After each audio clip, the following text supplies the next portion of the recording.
gente? Tudo bem? Como é que vocês estão? Vamos embora com o podcast de hoje. Hoje, falar rapidamente sobre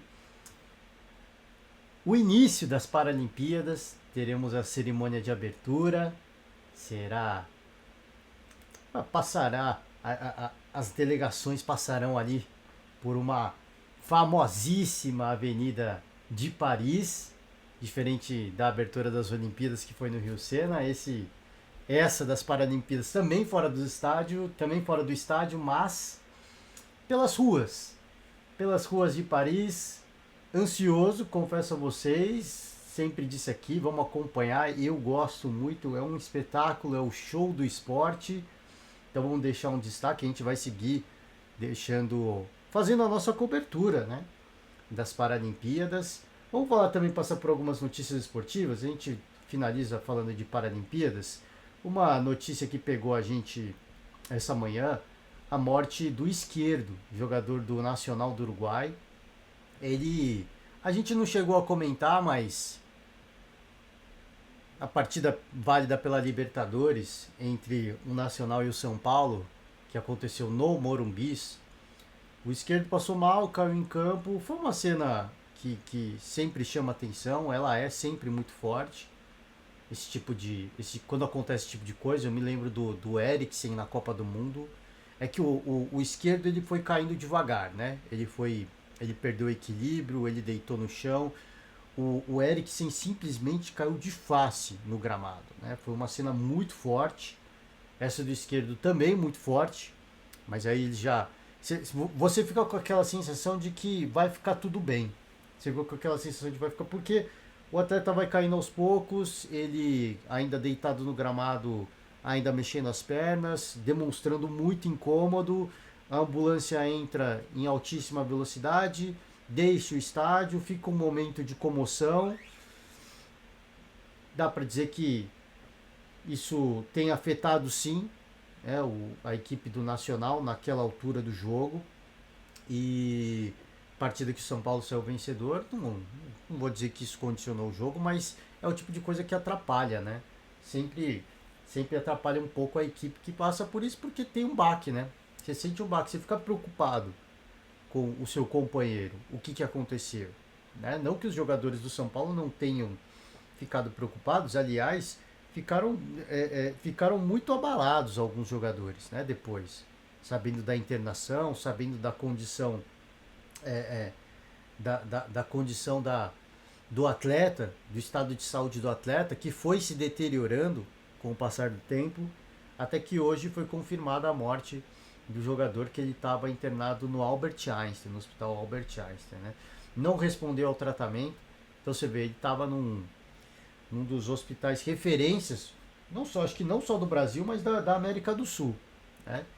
E infelizmente não foi possível, né? Não foi possível. Então a gente deixa aqui a nossa decorrência de morte encefálica após uma parada cardiorrespiratória associada à arritmia cardíaca, isso informado pelo hospital israelita Albert Einstein. Atleta jovem, 27 anos, ele teve um mal súbito, né? Ele teve um mal súbito e aí, segundo os relatos, né? Segundo informado pelo hospital, ainda na ambulância ele teve uma parada cardíaca, teve que passar por aqueles procedimentos de reanimação, retornou, enfim, né? E depois a gente só foi acompanhando os noticiários e acompanhando que o estado de saúde foi se deteriorando ao longo dos dias, infelizmente, né? Muitos atletas deixaram prestar as suas homenagens, né? São Paulo prestou a sua homenagem, outros atletas deixaram aí, Soares lamentou a morte, né? O São Paulo prestou homenagem. Então aqui a gente também deixa a nossa singela homenagem a um atleta, cara, muito jovem, né? 27 anos. Eu sempre, às vezes a gente faz um podcast mais longo, fala de alguns personagens, mas é sempre um momento para mim muito sensível, né? Muito sensível, porque, cara, assim, independentemente do que você quer da vida, né? E, e, e os seus sonhos. E os seus sonhos. E quando você. E eu tenho certeza que esse era o sonho do Esquerdo, de estar lá.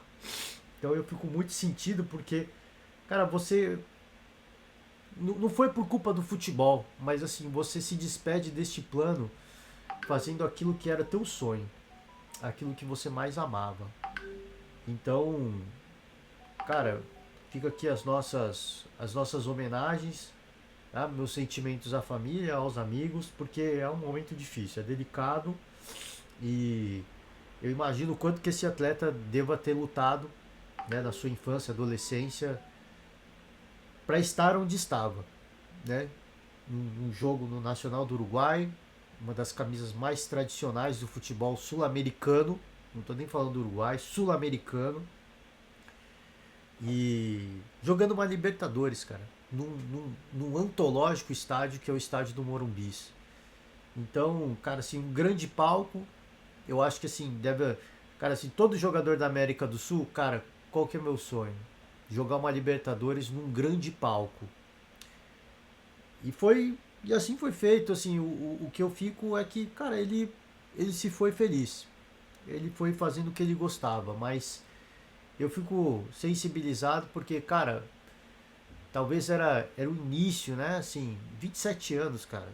27 anos. Né? Talvez fosse. Ele nem tenha atingido o seu auge, né? Nem tenha atingido o seu auge. Gente, vamos seguir. Vamos, só pra gente fechar o podcast de hoje, deixando aqui a nossa homenagem. Paralimpíada. A gente vai falar daqui a pouquinho, né? Vamos. Uma lista também de outros jogadores que tiveram mal súbito, né? É, hoje em dia melhoraram muito os procedimentos de diagnóstico, né? De você monitorar esse tipo de condição, mas a gente sabe que mesmo hoje, né, você vê, aconteceu numa Copa do Mundo com o Eriksen, jogador dinamarquês, então a gente sabe que o corpo tem, né, dos seus mistérios, né? Dos seus mistérios, às vezes cara, é uma bomba relógio, né? Se alguém pode dizer assim, e não tem muito que a gente, né? Assim, a gente pode melhorar procedimentos e enfim, índices de diagnóstico, equipamentos, mas, cara, existem situações que eu acho que é uma somatória de fatores, né? É uma somatória de fatores. Então, aqui o Serginho, o Mark Vivian Foe, teve o Maximiliano Patrick Ferreira, e por aí vai. Uma lista considerável, né? Situações, você vê um esporte de alto nível, às vezes você está correndo, às vezes não é nem pelo alto rendimento também, né? Às vezes podem ser outros fatores. Enfim, vamos embora. Sugestões feitas pela Federação Italiana. A gente sempre debate ideias, né? Se isso vai virar realidade ou não, não dá para saber. Não dá para saber, mas algumas ideias apresentadas para tornar, né, mais atrativo e alinhado com a modernidade a questão do VAR, né? Assim, existem várias modalidades em que existe o chamado desafio eletrônico, né? Que cada equipe recebe uma quantidade de desafios que podem, enfim, desafiar um lance, uma falta. Eles desafiam, se estão errados, eles perdem o desafio, se estão corretos, mantém, né, aquela quantidade de desafio. Acho que eu cheguei a comentar sobre isso aqui há muito tempo atrás, fazendo até um paralelo com o futebol americano. É o futebol americano, aquele que os caras jogam com a mão, né? Não o soccer, né? Que é o que é jogado com os pés. Então, a gente chegou, né? Eu acho que seria interessante, mas como no futebol o relógio não para, tem dessas questões, né? Não dá pra, não dá pra saber se vai dar certo até testar. Eu, particularmente, acho que seria interessante, né? Acho que seria interessante, mas, enfim. Aqui, ó, vamos pegar algum pedido de desafio, né? Vai tornar mais pontual, precisa e transparente a revisão de vídeo. Não sei, velho. Não sei de verdade, assim, porque hoje algumas decisões já são bem questionáveis, né? Com o desafio, será que melhoraria muito mais, né? Será que ficaria mais interessante? Será que seria mais correto? Eu não sei. Aqui Ai, perdão, gente. Aqui o Borussia Dortmund vai instalar painéis solares, né, no estádio. Eu acho que isso é uma ideia que, poxa, a gente tem no Brasil, né, uma, uma situação de, pô, estádios grandes, né, muito calor, muito sol, incidência de sol. Por que não, né? Seria interessante você ter painéis solares, né, para eventualmente gerar energia. Quem sabe, né, no futuro não tão distante, né, não tão distante, possa ser possível. Bom, bora, vamos para finalizar aqui. É hoje, hein? Chegou o grande momento e cerca de 35 mil pessoas devem assistir a cerimônia na Praça da Concórdia. Então, 4,4 mil atletas vão desfilar na Champs-Élysées. Vai ser interessante o horário. Temos o horário aqui? Aqui é a estreia do Brasil. Aqui o palco do vôlei de praia, né? E virou pro futebol de cegos, uma arena do futebol, uma arena belíssima, diga-se de passagem, aos pés da Torre Eiffel. E aqui a gente tem, cara, queria pegar o horário. Quarta-feira.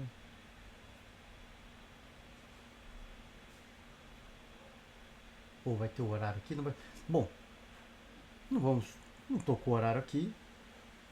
Peço perdão pela gafe, mas fica o convite, né, para você. Acho que vai ser transmitido pelo YouTube, né?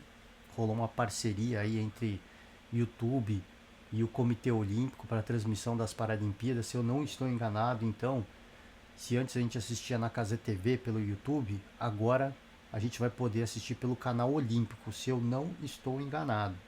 Tá? A gente vai tentar acompanhar e à medida que forem acontecendo as modalidades, os dias de jogos, a gente vai repercutir assim como a gente fez com os Jogos Olímpicos. E os Jogos Paralímpicos também são Jogos Olímpicos. É apenas uma outra modalidade, né? São apenas outras modalidades. É isso, gente. Ó, vou encerrar por hoje. Agradecer demais você que, né, acompanha a gente até aqui. Hoje, rodada de Copa do Brasil. Eu tinha falado que ontem ia começar, né? Hoje, eu cometi o erro, mas vai começar hoje. A gente vai acompanhar de tudo um pouco, repercussões, enfim, notícias. Amanhã a gente está de volta com mais futebol, tá certo, gente? Muito obrigado, valeu demais, um forte abraço e amanhã estamos aí. Tchau.